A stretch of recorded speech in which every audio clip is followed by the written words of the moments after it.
ፊልሙ የሚጀምረው አንድ ራቅ ባለ ደሴት ላይ ላን የተባለች ትንሽ ልጅ ወላጆቿ በአሰቃቂ ሁኔታ ሲገደሉ ትመለከታለች። ገዳዩ ክሩክ የተባለ ጨካኝ ሰው ላንን ደግሞ ለመውሰድ ይሞክራል። በዚያች ቅጽበት ግን ያልጠበቁት ነገር ይከሰታል። አንድ መኪና ድንገት ብቅ ይላል። ከውስጡም ፖ የተባለ ሰው ከሁለት ሰዎች ጋር ይወርዳል። ፖ ሁኔታውን ሲያይ እነዚያ ወንበዴዎች ቤተሰቦቹን የገደሉት ልጅቷን ለመጥለፍ እንደሆነ ወዲያውኑ ይረዳል። ላን የተስፋ ጭላንጭል ስታይ ጊዜ የያዛትን ሰው በኃይል ነከሰችው። ያም ሊተኩስባት ሲል ፖ በድንገት ዘሎ በመግባት ከባድ ፍልሚያ ተጀመረ። ሁኔታው እንደማያዋጣው ያወቀው ክሩክ ሰዎቹን ጥሎ ብቻውን ሮጠ።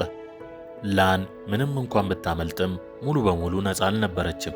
ፖ እና ሰዎቹ ወደ ቤታቸው ወሰዷት። በደረሰባት አስደንጋጭ አደጋ ምክንያት በፍርሃት ወዲያና ወዲህ ትሮጥ ጀመር።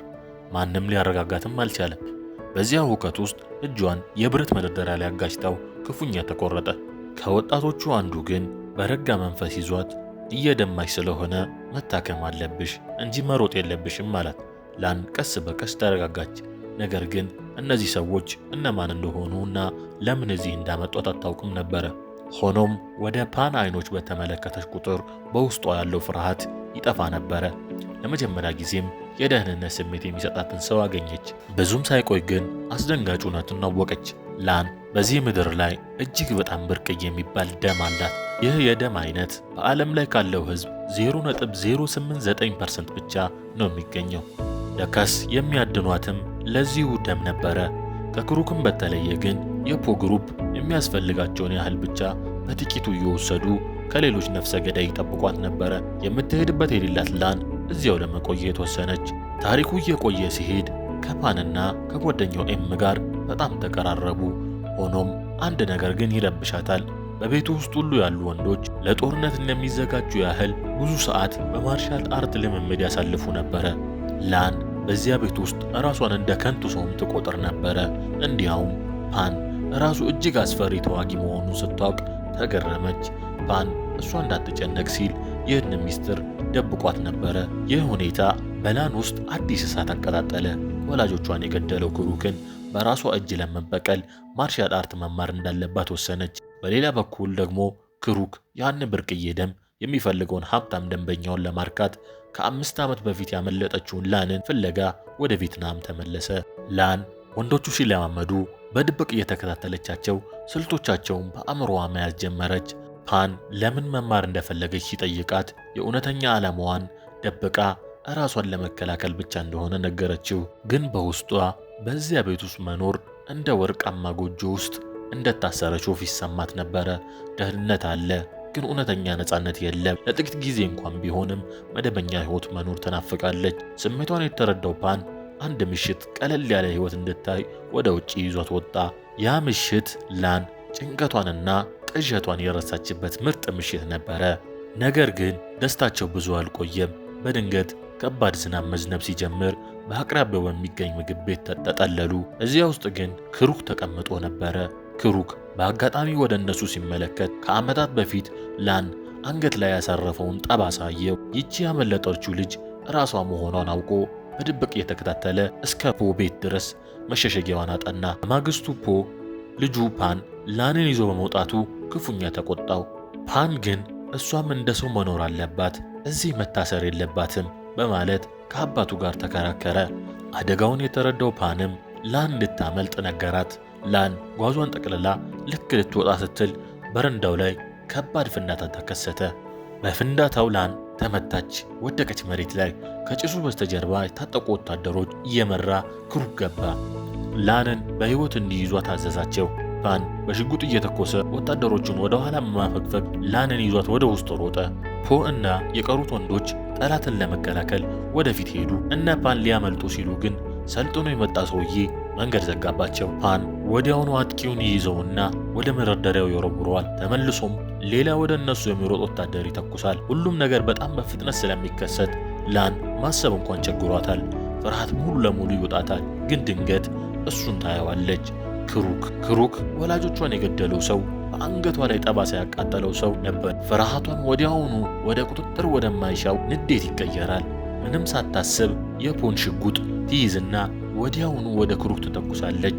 የፖን ሽጉጥ ወስዳ ወደ ክሩክ ብትተኩስም እሱ ግን በቀላሉ ያመልጣት ነበረ። ላን በቁጣ ወደ ክሩክ ስትጠጋ ሌላ ነፍሰ ገዳይ ከጭሱ ውስጥ ወጥታ በቢላዋ ፓንን ደረቱ ላይ ወጋችው። ፓን ደም እየፈሰሰው መሬት ላይ ወደቀ። ፖ ነፍሰ ገዳዩን ቢገፋትም እሱ ራሱ ከውጪ በመጣ ጥይት ተመታ። ኤምና ሰዎቹ እነ ፖንና ላንን ይዘው ከመሬት በታች ወደሚገኝ ሚስጥራዊ የሕክምና ክፍል ሸሹ። ፖን ከፍተኛ ደም ስለፈሰሰው በአስቸኳይ ደም ማግኘት ነበረበት። ሰዎቹ ላንን አልጋ ላይ አስረው ያንን ውድ ደሟን ወደ ፓን ማስተላለፍ ጀመሩ። ፓን በዚያ ሰዓት አባቱን ላንን ልቀቃት፣ ደሟን አልፈልግም እያለ ቢለምንም ሚሰማው አልነበረም። በዚህ ጊዜ ነው ላን እውነተኛውን ሚስጥር የተረዳችው። ፖን ሄሞፊሊያ የተባለ የደም መርጋት ችግር ያለበት ታካሚ ሲሆን እሱን ማዳን የሚቻለው የላን ብርቅዬ ደም ብቻ ነበረ። እነዚህ ሰዎች እሷን ያዳኗትና የጠበቋት ለካ እንደ ሕያው የደም ባንክ ሊጠቀሙባት ኖሯል። የፓን ሁኔታ ሲረጋጋ ላን ግን በደም እጥረት ደከመች። ከውጪ ሕንፃውን የከበበው ክሩክ የፑን ሰራተኛ በመዶሻ ጭንቅላቱን በመቀጥቀጥ ፑ እጁን እንዲሰጥ አስጠነቀቀው። ከዚያም በቼን ስኖ በሩን መቁረጥ ጀመሩ። ምላጩ ብረቱን መቁረጥ ሲጀምር ግን ከበሩ ስር ቤንዚን እየፈሰሰ ያዩታል። ልምድ ያላቸው ወታደሮች የሆነ ችግር እንዳለ ተረድተው ወዲያውኑ ወደ ኋላ ይዘላሉ። ውስጥ ደግሞ ፖ ሁለት ትላልቅ የጋዝ ሲሊንደሮችን ወደ በሩ በእርጋታ ይገፋቸዋል። ከዚያ ፖን ሽጉጡን አንስቶ ወደ ሲሊንደሩ መተኮስ ጀመረ። ከዛ በኋላ ከባድ ፍንዳታ ይከሰታል። ጠላቶቹንም ያቃጠላቸዋል። ከዚያ እነ ፖ ሲያመልጡ ግን ፖ እንደገና በጥይት ይመታል። ከዛ ፖ መውጣት እንደማይችል አውቆ ሌሎች እንዲሄዱ ያዛቸዋል።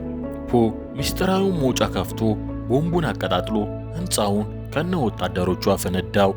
ፓን ግን አባቱን በማጣቱ ክፉኛ አለቀሰ። በማግስቱ ባህር ዳርቻ ላይ ሲያርፉ ላን ከኔ አጠገብ የሚሆን ሰው ሁሉ ይሞታል በማለት ብቻዋን ለመሄድ ወሰነች። ኤም ግን አስቆማት።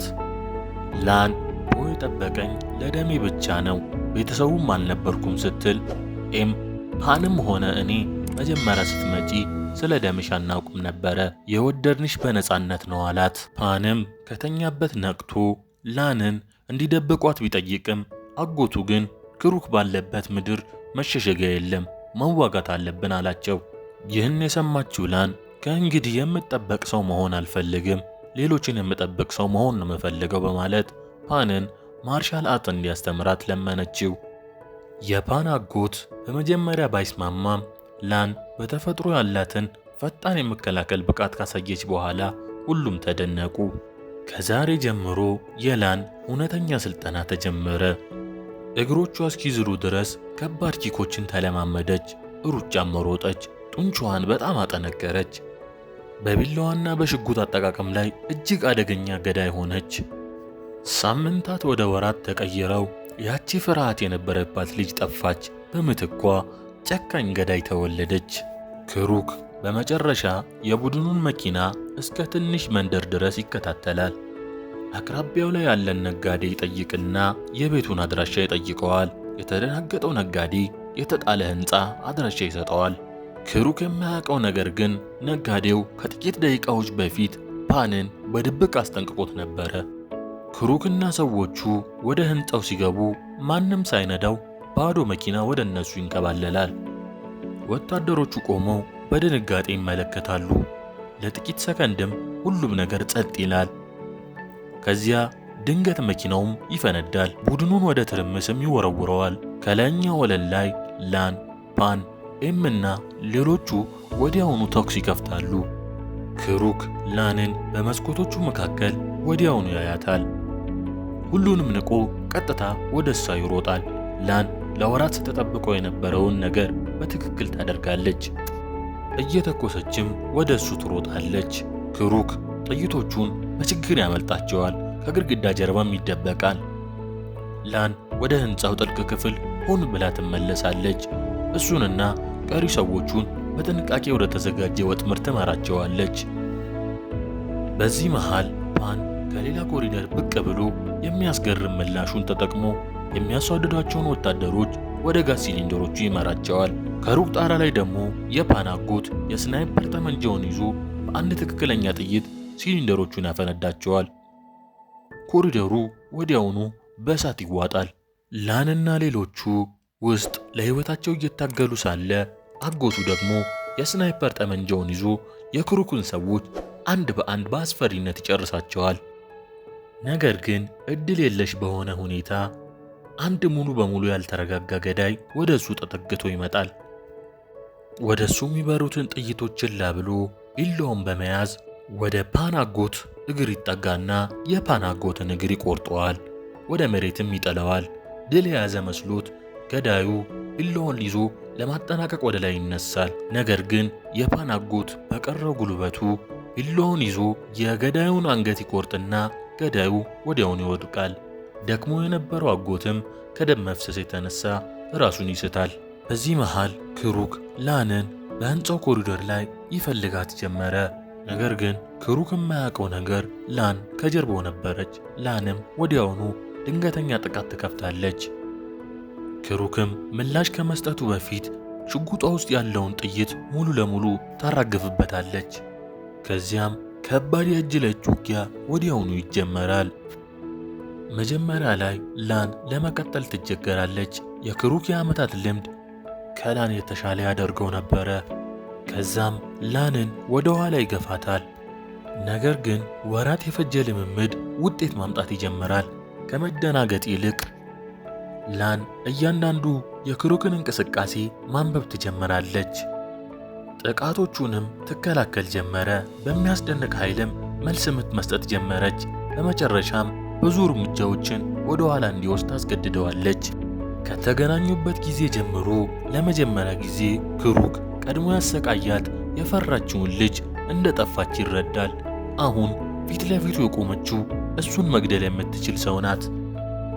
ከዚያም ክሩክ በመናደድ ወዲያውኑ ቢላ ያወጣና ወደ ላን ይወረውረዋል።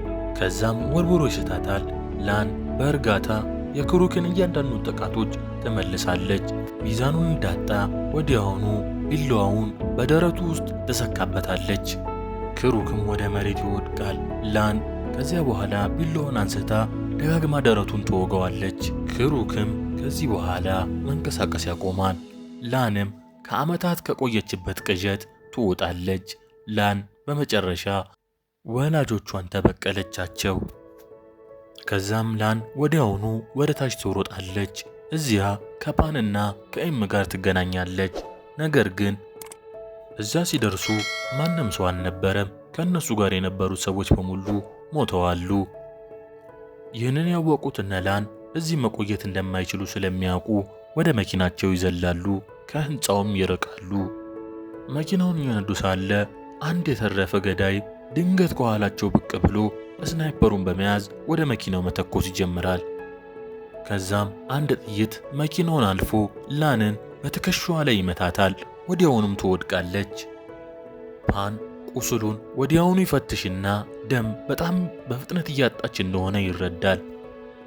ሆስፒታል በጊዜ ማግኘት እንደማይችሉ ስላወቀ ወዲያውኑ ኤምን መኪናውን እንዲያቆም ያዘዋል።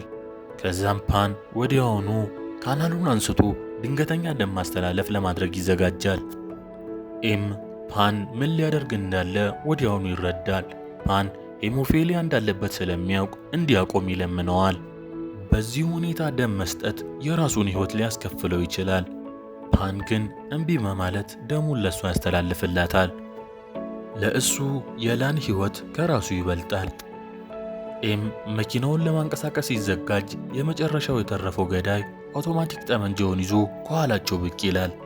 አንድ ሰው ተጨማሪ ጊዜ መግዛት እንዳለበት ስለተረዳ ኤም ከላን ጎን እንዲቆይ ፓንን ይነግረውና ብቻውን ወደ ገዳዩ ይሮጣል። ፓን ደግሞ ላንን ለማዳን ሲል የልብ ትርታውን የሚጨምር መድኃኒት ወቅቶ ደሙን በከፍተኛ ፍጥነት መስጠት ጀመረ። ከሰዓታት በኋላ ላን ትነቃለች። ከጎኗ ፓንን በሰላም ተኝቶ ታየዋለች። ነገር ግን ልቡ ቆሟል። ሁሉም አልቀዋል። ከዓመታት በኋላ ላን አንድ ትንሽ ልጅን በቢላዋ ውርወራ ስታሰለጥን ትታያለች። ያ ልጅ ልክ እንደሷ ብርቅዬ ደም አለው። ተመሳሳይ ዕጣ ፈንታ እንዳይገጥመው ልታድነው ትወስናለች። እራሷ ትፈልግ የነበረውን ጠባቂም ትሆነዋለች። የምትወዳቸው ሰዎች ቢጠፉም የተውላት ትምህርት ግን በእሷ ውስጥ ይቀጥላሉ። እነዚህን ትዝታዎች በልቧ ይዛ ላን ልጁንና እነሱ የሞቱለትን ቤተሰብ ለቀሪ ሕይወቷ ለመጠበቅ ቃል ትገባለች። የዛሬው ፊልማችን ይህን ይመስል ነበረ። ቪዲዮውን ከወደዳችሁት ላይክ እና ሰብስክራይብ በማድረግ የፊልም ጉርሻ ቤተሰብ እንድትሆኑ እጋብዛችኋለሁ። በቀጣይ ቪዲዮ እስከምንገናኝ ደህና ሁኑ።